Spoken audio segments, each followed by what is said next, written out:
After a bruising final day trying to magic a last-minute coalition deal, Benjamin Netanyahu's face said it all. He'd failed. The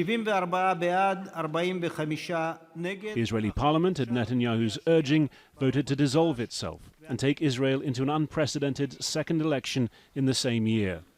It's now his best hope of clinging on to power, but he insisted voters shouldn't blame him. The blame belonged to his former defense minister, Avigdor Lieberman. It is just unbelievable. Just unbelievable. Avigdor Lieberman is now part of the left. He is from the left's bloc. You give him votes for the right, and he doesn't give his vote to the right-wing government. This is what we see. Lieberman needs a secular party opposed to what he calls attempts to make Israel a religious state. He was insisting on the passage, unchanged, of a bill that would increase the numbers of ultra-Orthodox Jews being drafted for national service.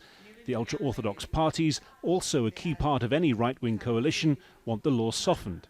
Lieberman held firm, and the coalition was doomed.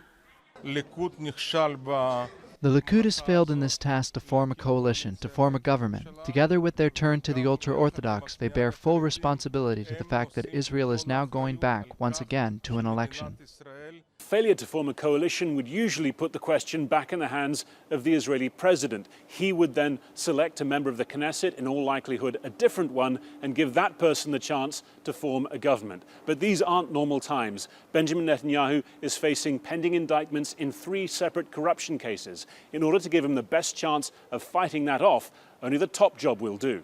Last weekend, tens of thousands took to the streets of Tel Aviv for a rally against Netanyahu's apparent attempts to legislate immunity from prosecution and ensure the courts couldn't overturn such a law once passed.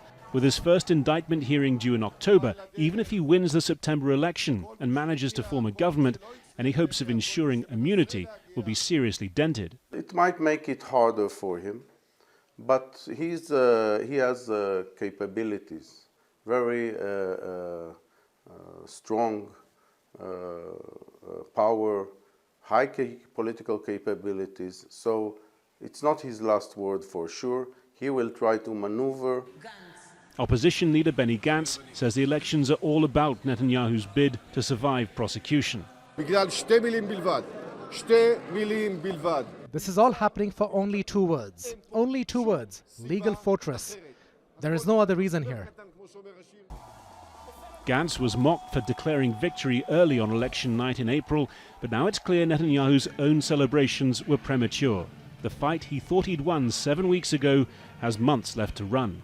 Harry Fawcett, Al Jazeera, West Jerusalem.